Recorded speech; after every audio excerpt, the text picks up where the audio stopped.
there is a product missing in the world, and that is a book through a child's perspective on what in vitro fertilization is. Because 1 in 8 couples go through IVF or infertility, and choices of IVF are out there. And I wanted something to help my son grow up and understand where he came from.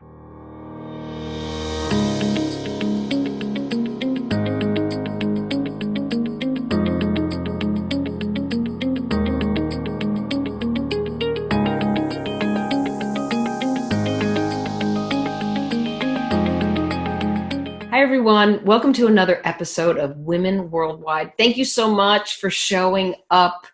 Realize these are tough, unprecedented times. You're probably saying it's another stay-home week, and you're navigating different things that are going on in your life, whether it's remote business, you're with family, a lot more. Maybe you're still figuring out how your kids are being schooled online or what an online play date looks like. In any case, I've been sort of tuning in to a lot of what you're saying and what my peers are also saying about it's a time of self-reflection. And that's true. Sometimes when things happen in your life and you can't control them, you do step back and you think about, what am I doing? And it could be a time to do something different. Well, that's actually why today my special guest, Tess Kossow, is joining us, because Tess definitely took a different approach to her work. She was the HR manager at CBS News in Chicago. And after self-reflection and knowing that she really had to dive in and jump into something different, she became an entrepreneur and a children's storybook author. Now, if I were to ask you, what does in vitro fertilization and a children's book have in common? You might not know the answer. So let's let Tess share a little bit about her journey and her children's book that she's written. Tess, it's great to have you on the show. Welcome. Thank you so much. Thank you to everybody tuning in today. I'm very excited to talk about I'm Very Ferris. And yes, the connection I decided to make when I left my media relations position in Chicago and decided to start my own company about 16 weeks after the birth of my son. And I am someone who believes in, when you have an idea, you really need to go for it. And I had a now or never moment after my son was born that there is a product missing in the world, and that is a book through a child's perspective on what in vitro fertilization is. Because 1 in 8 couples go through IVF or infertility, and choices of IVF are out there. And I wanted something to help my son grow up and understand where he came from. And there are infertility books out there for adults and geared towards women more specifically. But there really are not children's books coming from a child's perspective, telling the story of how they came to be. So I put pen to paper and I decided to write I'm Very Ferris, which in the title is IVF. Oh, So, that's right. And it's a picture book that, again, it's through a child talking versus telling the story to a child. It's if a little child was saying, this is how I came to be, in very simple terms, and colorful pictures, rhyming words. Again, it's a 31-page picture book. And the response I've seen from families globally on having something for their child's nursery or their family-to-be's nursery has been overwhelming, which really made me understand that I am on the right path with this idea, and which is why I'm turning I'm Very Ferris into a series. Oh, that's fantastic. Well, congratulations on that. And I just want to step back a moment, because you were working in a very different way, being a part of a media company, the HR manager. Did you completely leave the one position to write the story and to get it published, or did you actually stay in your job as you were developing this side hustle?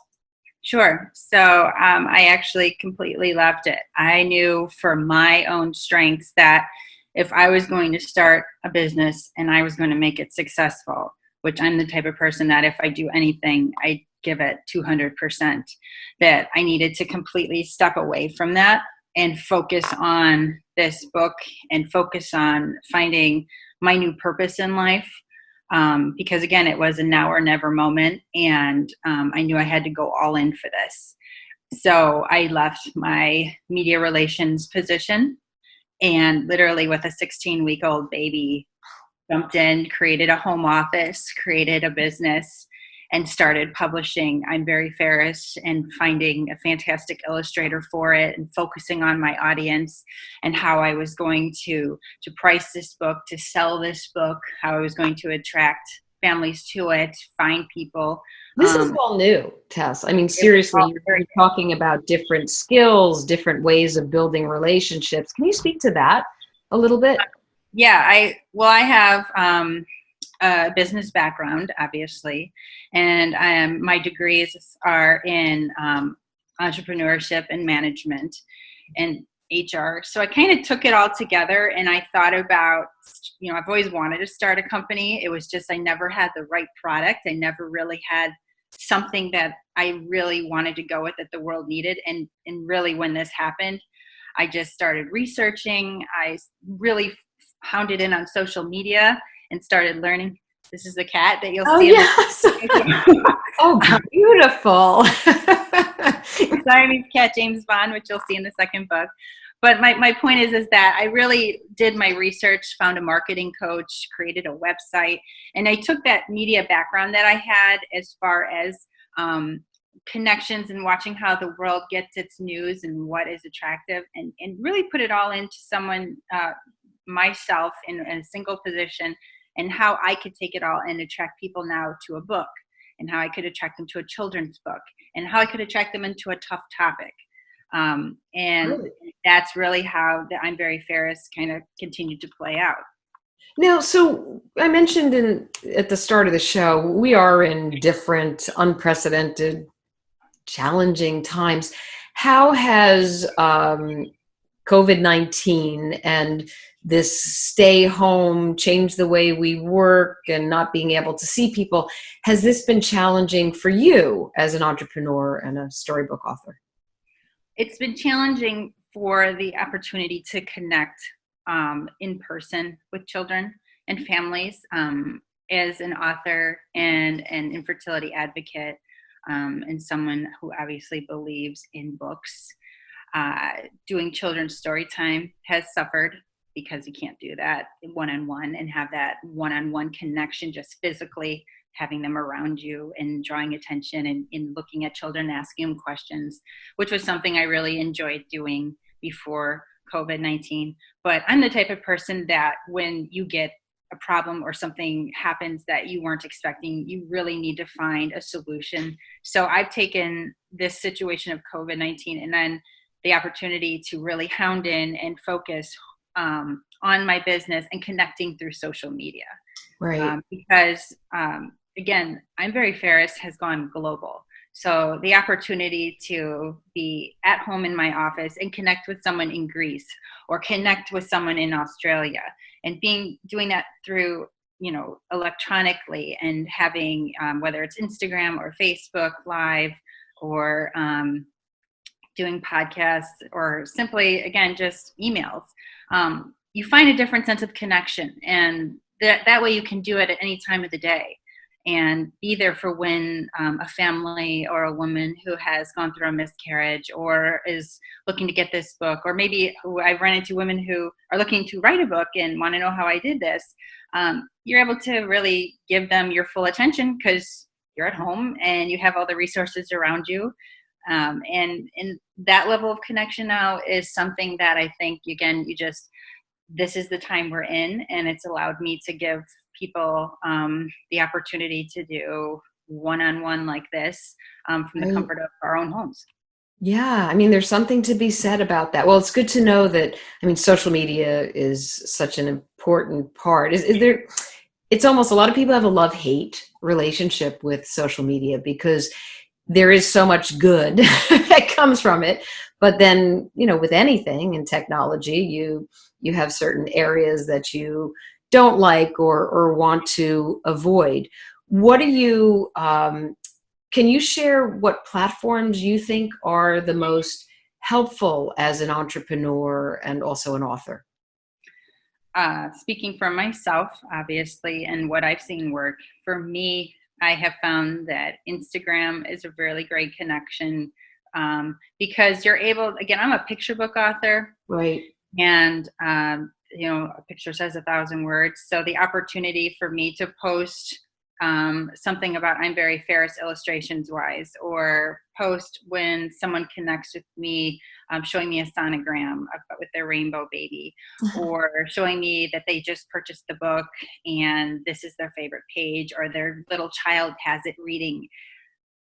That is really what I see draws a lot of people in, because they're able to see this book around the world. Facebook is a great platform for me as well when you, I guess, want to do more of the live. I do more Facebook Lives than I do Instagram. But I just find that those two are the best platforms for me. And then obviously I have, very proud of my website, and I have a lot of interaction through that.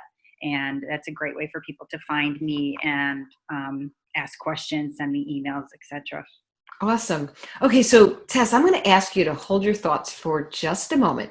We're going to shift our focus over to the sponsor of today's episode, which is Routledge Publishing.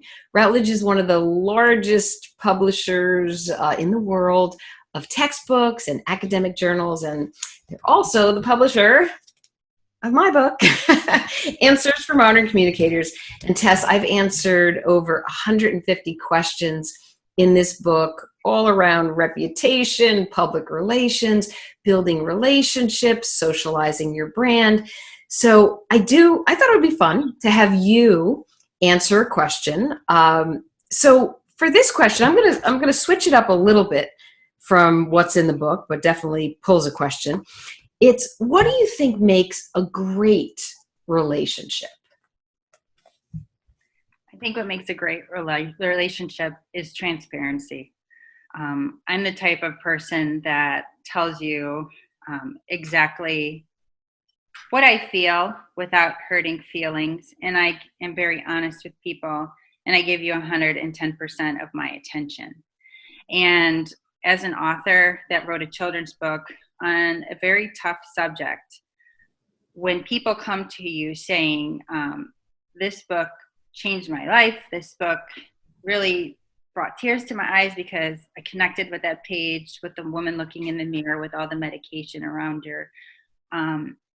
It hits home for me as an entrepreneur, as a working mother, and as someone that wrote a book, that I'm doing more than just that, adding a product to the world that I thought the world needed. I'm actually going into people's homes through a storybook, and I'm taking their time, and they are focusing on reading my book and telling me how it is applicable to their life.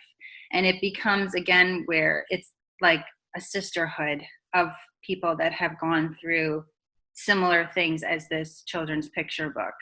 And that really just makes me more than just a business owner about dollars and cents and how many books did I sell, or how's my business going to expand next time. It just becomes so much more personable, and that, I think, is what makes me different than perhaps maybe other authors who have a lot of books out there, maybe are very hard to find. I'm there. I'm a real person. I'm behind all of the things that are posted and that are out there. And I love connecting with people and sharing real life stories, or helping to answer questions, or just saying, thank you so much for sending this compliment to me about something. And I just, the ability to connect one-on-one with people and go into their lives and share stories is something that I didn't realize was going to happen when I started this. And my gosh, it is just really, it's changed my life. Yeah. Well, what came through loud and clear was the authentic, the personal, and you're building community. So I want to thank you for answering the question. And it's no wonder that you can still do this locally and globally through social media. So thank you. And I want to thank Routledge for publishing my book and for sponsoring this segment. Okay, Tess, let's dive back into our the second segment. Maybe you could share, because you really made a pivot in your career. Is there an aha learning moment or even a uh-oh learning moment that you want to share with us? I do. I think that, again, I'm very honest and open with things, and I don't know everything. And when I look at what I've done and my book and the learning moment, it was something I didn't think about before when I started the first book that I'm now really thinking about with the second one and taking into consideration. But I'm going to pinpoint this one directly for I'm Very Ferris fans and people. The aha, or I say the learning moment, which is also like an aha moment for me, was religion. And I didn't think about this when I wrote my book, but I do think it's a very important topic to bring up. Infertility causes a lot of controversy for some people and for some religions. And what I wasn't aware of when I wrote the book is the couple of words that were used in my book. There's a word about faith, or there's a word about God, and how some people might take that offensively. And some people might take that as something they truly believe in. But it was a learning moment because, again, I am respectful to everyone out there and their opinions and their beliefs. And even if you do not have a belief, and that's still a belief that in something.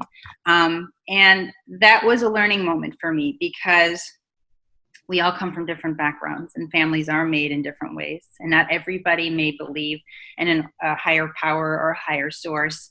And that has become a learning moment for me to respect that with people going through infertility and how they focus and find their strength in different ways. And since some people have put reviews or sent in comments to me about that, and it may not be a big deal to other people, but as you know, the person who has wrote the book, I take, again, every comment seriously. And that's something now that I think about and respect when I look at writing my manuscripts for other books and whatnot.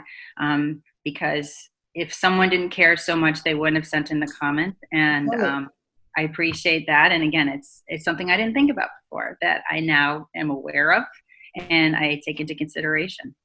Yeah, feedback is a gift. Sometimes we don't always want to hear, but it's really important to listen, hear, understand different perspectives, and take that because you're right. If someone is sharing a comment, that means they actually do care, and we should know that because you're getting feedback that is different or is challenging or even labeled negative doesn't necessarily mean that it comes from a bad place. Yeah. And that's really important. I'm glad you said that.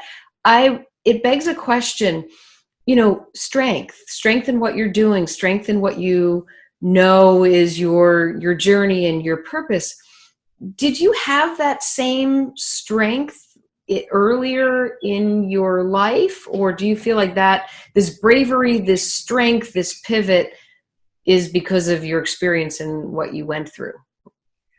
I'd say it's and everything I've done led up to this moment because I never had the courage to take that step to start writing a book, to write a book about a very significant topic that means something to me, and also a very personal topic. Writing about infertility is hard to do because it means you're coming forward saying, there may be some people that disagree with how I word this, but you're coming forward basically saying, I think there might be something that isn't right with me. And I'm coming forward and I'm telling you that. And it doesn't mean that I'm not normal. It just means that something's a little off and I want to talk about it. And it can be an uncomfortable topic for some people. And I didn't have that strength to do all this. Actually, when I was going through infertility, I kept this very private between my husband and I, what we were doing. And again, I was in a different career and I did not talk about it with anyone because I felt embarrassed. I didn't know how to talk about it. And I didn't realize how many people are actually going through infertility in some sort, whether it's IUI or surrogacy or adoption or IVF or miscarriage after miscarriage. And after my baby was born, and I realized that this is what completes my family. There is no opportunity to have another baby. This is my child. I just had this whoosh of emotion, like, I need to tell this story, because whether you change the words or you change the gender of the baby, like, there are other people out there that have a similar story about how hard it is to have a baby. And when that baby is able to comprehend, mommy, daddy, where do babies come from? The answer is not so cut and dry like it was when I went to high school. I mean, it's a different answer now. My son someday will say, actually, that's not how I came from. I came from IVF. And so that was just kind of all this emotion in me, and the opportunity to financially be able to walk away from a very promising career and paycheck and say, I'm going to kind of put it all on the line and see what happens. And at least I know if it fails that I tried, because I'm okay with failure, but I'm not okay with not taking the risk. And like I said, it'll be in June, almost 2 years since I have had, the courage to really go forward with this book series. And I'm really, really happy that I took that jump, because again, the connections and the heart stories that come forward are just something I never planned on, that are just so wonderful. Tess, I'm so happy that you're telling this story. I do think it's a product that's necessary and definitely different. The world has never seen this before. So you are such an inspiration. And I'm just going to ask you one last question to give advice. What would you say to women worldwide listeners, and now they can watch us on YouTube too, see your cat, about what's the advice to make that pivot, to know that it's okay to do something different? What would you say to them?